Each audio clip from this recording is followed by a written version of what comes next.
is your view on the nature of consciousness? Is it something fundamental in the universe? Is it something fundamental to human beings? Or is it purely something that is derived from the physical world? Well, if you're a thoroughgoing materialist, I'm not a materialist, but if you are, and you say that the material stuff or the material activity of the brain can be conscious, you've still got to explain how matter can be conscious.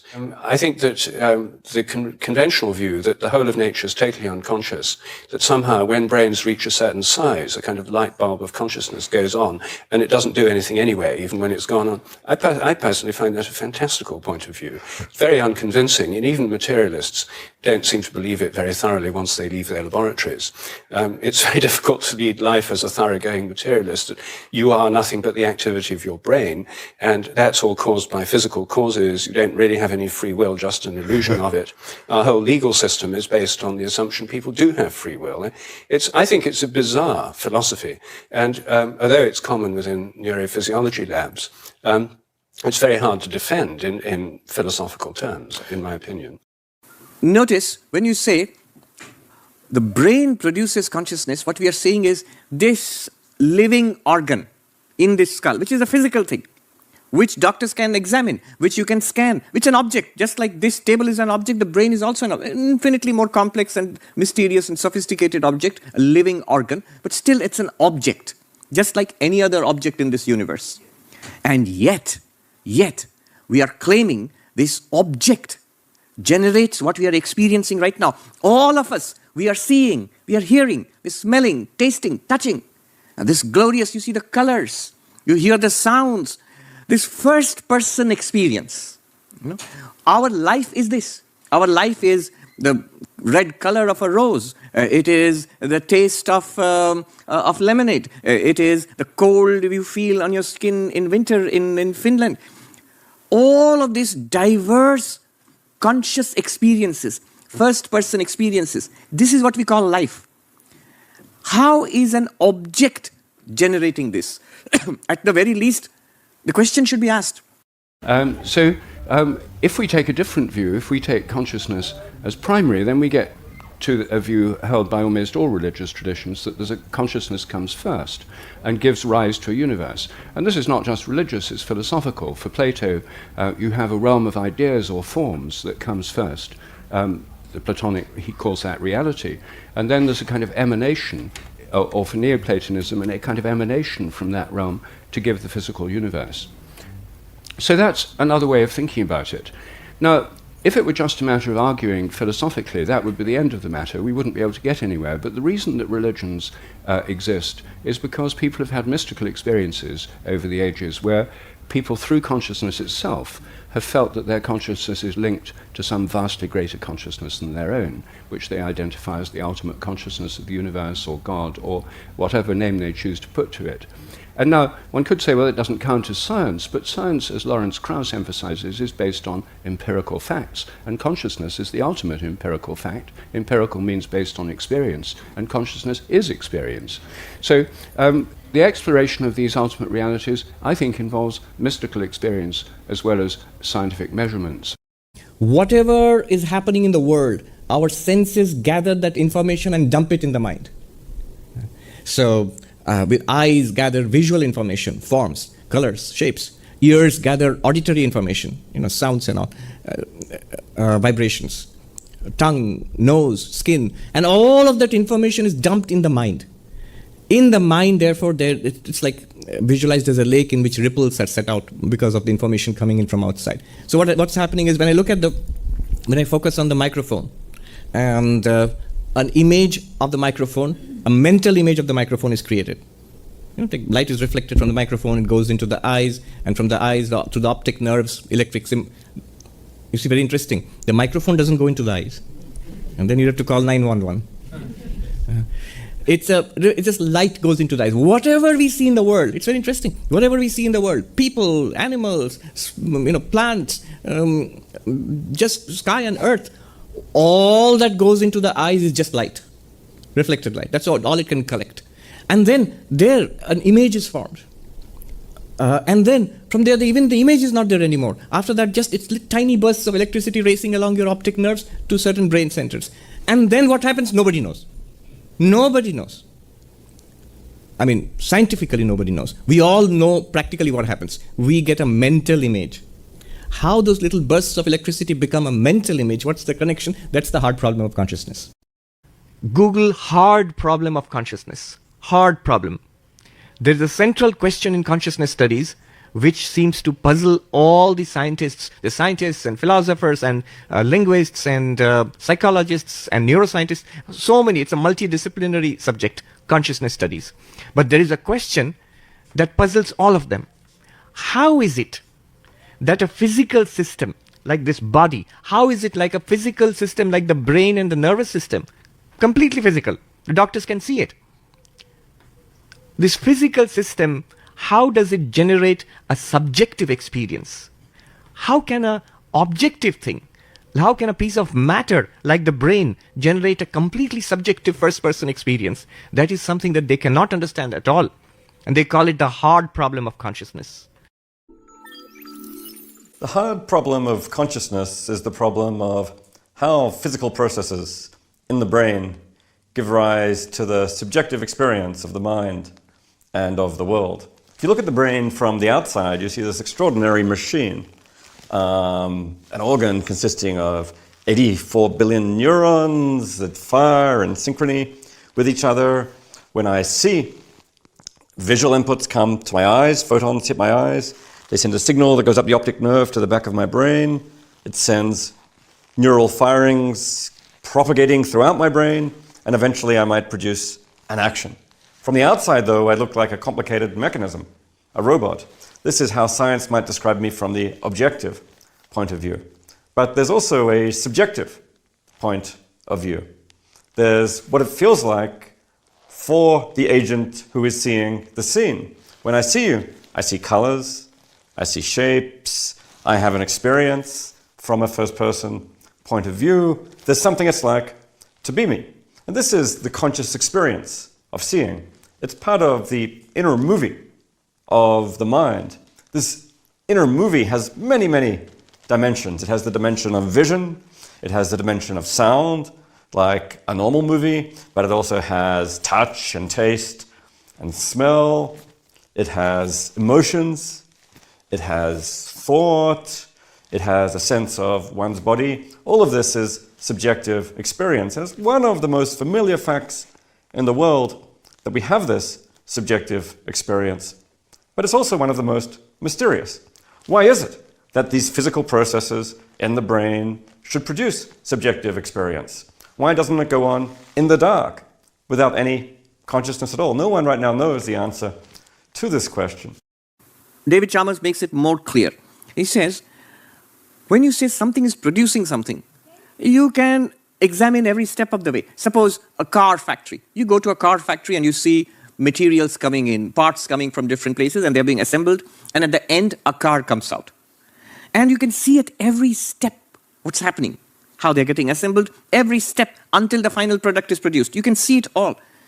Whereas, when we observe the brain, and especially nowadays we can observe it very minutely, what we observe is a living organ. You observe more closely, you can find masses of tiny electrical activity in neuronal activity.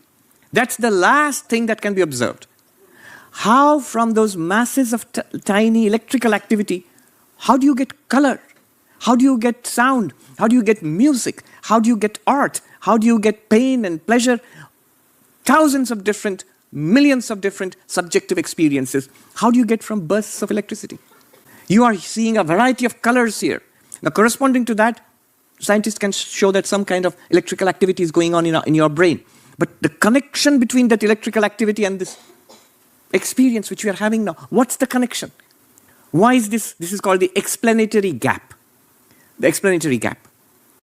One thing we're finding as the science of consciousness and the sciences of the mind develop is just there's this gap between all of our theories of the brain and subjective experience and consciousness. No matter how sophisticated our theories get of how the neurons in the brain, how any physical processes interconnect, that still doesn't give us an explanation of consciousness. You could know all there is to know about the physical processes in the world, and that still wouldn't tell you what it feels like To be me, to be you, to see red, to fall in love.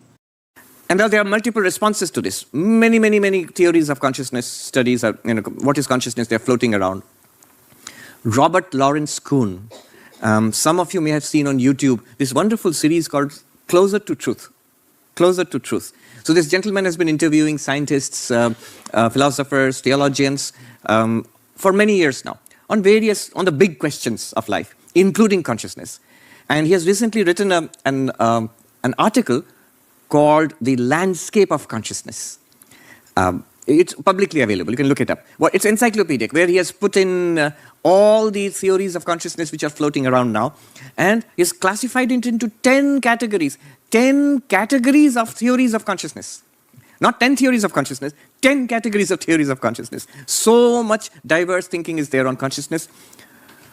The same question, how a physical thing like the brain, like this, a physical thing, like this, how can it produce conscious experience which we are all having now?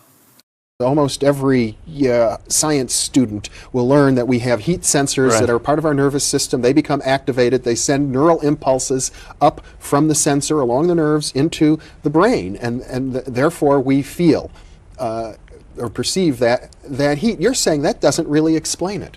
Well, I think that you can tell a nice scientific story about what happens when the stuff in the environment hits the heat sensors. It sends a story up the optic nerve, and something happens in the brain, and some neurons wiggle up there, and so on. And then you said, the last step, and therefore we feel it. Now that's the interesting step.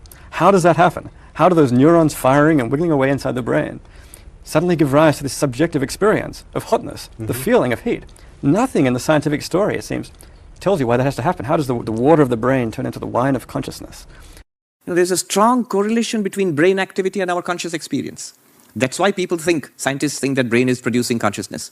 How would you respond to the strong correlation between brain activity and our conscious experience?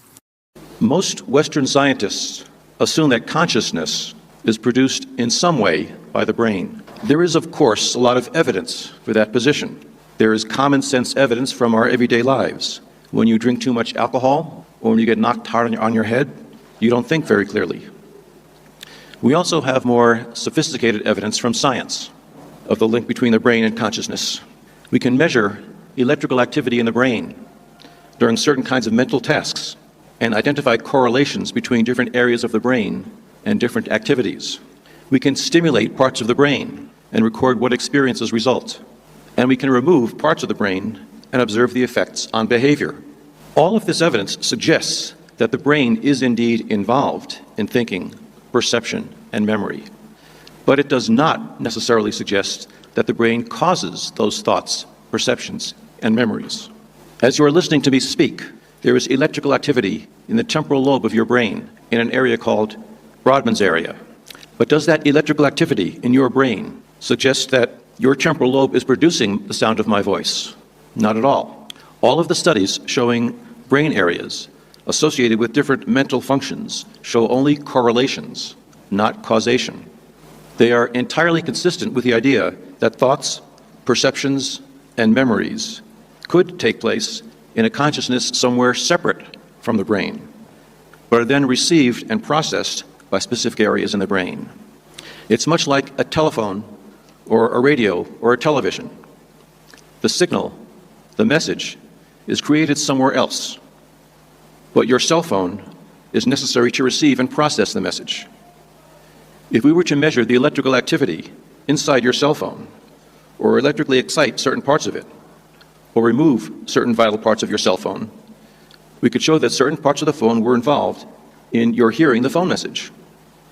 But we would not be proving that the message originated within your cell phone, any more than we can prove that our thoughts originate within our brains. Although materialism is sort of what's taken for granted in the field, meaning that we can take all the pieces and parts of the brain and put them together in this vast, complicated network and get consciousness, it might mean materialism is wrong. We don't actually know for certain. Now, the reason neuroscientists generally subscribe to materialism, and the reason we go into lab every day and act as though it's true, is because we have a million examples where if you damage the brain, that changes the person, it changes their conscious state, right? So there's this irrevocable relationship between the biology and conscious state. But that doesn't actually mean materialism has to be true. There are alternative theories that could be the case. So I'm not saying I subscribe to these theories, but let me just say agnostically that it is perfectly possible. Let me just give one example. Imagine, and I wrote about this in my book Incognito. Imagine that the brain were like a radio receiver, and if you damage the radio, that changes your conscious state, right? I'm not saying that is true, but it's exactly as consistent with the data in modern neuroscience as the materialist position. So a philosopher in New York put this argument to me. Said, yeah, but that the brain is producing consciousness. It is true that we cannot demonstrate exactly how the electrical impulses in the brain are producing consciousness. However, give us time. We will be able to demonstrate in 40 or 50 years. This is called promissory materialism. I promise to demonstrate how it's a school of it's actually a serious contention. And then he actually gave me this argument. He said that, look, at one time, 100 years back, people thought life is a mystery. And now we are able to explain life down to the molecular level. It's a good enough explanation. So in time, in 40, 50 years, we'll be able to explain consciousness to your satisfaction. But we need 40, 50 years. 25 years ago, something interesting happened. One of the leading neuroscientists, Christoph Koch, he was the chief scientist of the Paul Allen Brain Institute, and he had a materialistic view of what consciousness is, although he has changed his view somewhat in the last several years. He and David Chalmers, who came up with the phrase hard problem of consciousness, they had a debate and a bet, a challenge. Christoph Koch said to David Chalmers that the way neuroscience is advancing, the way brain science is advancing, within 25 years we'll be able to explain consciousness in terms of brain processes. Within 25 years. And David Chalmers used this argument that you cannot explain something that is this pure subject in terms of objective processes. You will not be able to do that. So let's have a bet. They bet. I think a case of champagne or something like that, they bet. And then they forgot about it. Just last year, somebody pointed out to Christoph Koch and David Chalmers, 25 years have passed. And this was in 1999. So last year, 25 years have passed. What happened to the bet? And they had a meeting again in NYU, and there Christoph Koch admitted that I must say we have made no progress, no significant progress, no theoretical progress, no progress in principle in trying to explain how the brain produces consciousness. Neuroscience has advanced a lot in the last 25 years, but theoretically speaking, there is no advance whatsoever in terms of explaining consciousness. Many theories are there. In principle, is it possible for neuroscience to explain the hard problem? In principle. What I would say is, on its own, no. That is, if you want a complete explanation of consciousness in terms of processes in the brain, and that's all, no. Take 1,000 years into the future at the same rapid growth of science, 100,000 years, 1,000,000 years. Do you see, in principle, can the hard problem, as you've defined it, be subject to neuroscience analysis? I don't think the hard problem of consciousness can be solved purely in terms of neuroscience. I think neuroscience has a huge contribution to make to its solution. But if we just stay with the level of neurons and processing alone, there's only so much that's going to explain. Because neurons and neuroscience is all about objective mechanisms that perform functions that ultimately issue in behavior. So if you want to say explain language, explain perception, explain memory, the things we do, the functions of the brain, that's just fine. But it just explains those functions, those behaviors. And that always leaves this further question. Why is that behavior, those functions, accompanied by consciousness? For that, we need an extra ingredient in the picture, I think. We need to bring in consciousness itself, in my view. It's fundamental. The ancient Vedantins, the sages in India, they did not talk in terms of brain. They just said consciousness is not the body. Consciousness is not the body. It's not a part of the body, like my kidney or my liver is part of the body. Brain is part of the body, but consciousness is not a part of the body. It's not even being produced by the body. It's not a process in the body, like many other biological processes. Why not? They gave certain arguments. And these arguments are pretty easy to grasp and we can apply them. See, one thing about this whole discussion, why is it interesting? It's interesting because it gets to the core of what we are right now. We are all conscious beings. In fact, our whole life is lived in consciousness. So we are talking about that, the essence of what we are. The arguments that the ancient masters in India gave is something like this. Notice that the body is something that is an object. This is an object. It's pretty much like what David Chalmers argues. The body is an object. The physical body is also an object. In the sense, you can see it, you can touch it, you can smell it, you can taste it, If you're hungry and your stomach is rumbling, you can hear it. The body is an object to all my senses. And so what? The object and the subject are different. In the language of the ancient masters, the seer and the seen are different. The seer means the experiencer. I am a conscious being, and to me this table is an object. I am not it. Similarly, the body is an object, and therefore I, the conscious being, am not the body. I must be something distinct from the body. The subject must be something distinct. The body is still there, and I still feel embodied, but I am not literally bones or flesh or organs in that sense. Distinction between consciousness and the body. Another powerful, I think, to my mind, I like this argument. It's a subtle argument. It's a variation on the first argument. Seer and seen, subject and object. I am aware. I am conscious. Nobody doubts that. And I'm conscious of the body. The body is not conscious of me. It's a strange way of thinking. This hand is not conscious of this hand. But I am conscious of both. This hand does not say to this, hello, we meet again. No. It is not aware of itself. It is not aware of this or anything else. But I am aware of this hand, and I'm aware of this hand, and I'm aware of myself. So, I am conscious, I am an aware entity, and the body is not an aware entity. It's not aware of itself, it's not aware of anything else, it's not aware of me. But I am aware of it, and I'm aware of everything else, I'm aware of myself. So this argument, it's a subtle argument. I hope you see the flavor of this argument. That this awareness and the not aware, in Sanskrit, chit jada, sentient, insentient, they cannot be the same thing. There's a tremendous difference between the two. You see, we think that the body is something that is aware of other things. It's only because consciousness percolating through the mind and the nervous system flowing through the body, we feel that this body is conscious. Consciousness shines upon the mind, mind becomes filled with consciousness. So we feel a mind full of awareness. And the mind being connected to the body also feels conscious. And therefore we see, here I am. And we make a mistake by thinking, I am a body with consciousness. The book tells us, you are consciousness aware of a body. You are consciousness using a body. You are consciousness channeling yourself through a body. You are not a body with consciousness. You can even say your consciousness in which a body is appearing and acting and feeling and knowing. And the challenge is to see it as a fact, not as a claim. Vedanta says what it is saying now is actually truer to our experience than what we normally talk, the tale we tell ourselves. That I'm a body with consciousness is not as true as saying, as far as our experience goes, I'm consciousness in which a body appears. Think about it. Throughout our day, right now, here is this body. The moment I go to sleep, the body disappears from my awareness. The body is in the bed, I'm not aware of it. I'm aware of a dream world in which I have a dream body and I do dream things in the dream world. What continues? Consciousness. You are aware. The awareness continues from the waking state into the sleep state, into the dream state. The body is left behind from your awareness. So, it is more logical to say from your own point of view that your body drifts in and out of your awareness. Rather than, I am a body in which consciousness comes and goes. Our experience is telling us that. But we take a material point of view and say, I am a body which is sometimes conscious and sometimes sleeping. That's the tale we tell ourselves. It's looking at it from outside of ourselves.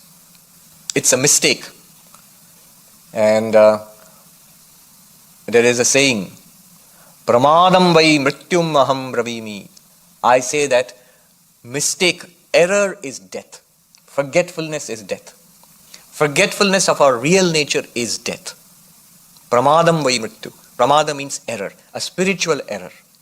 We make the fatal mistake of forgetting our true selves and connecting ourselves, identifying ourselves with this changing body. This body will die. If I am this body, I will die.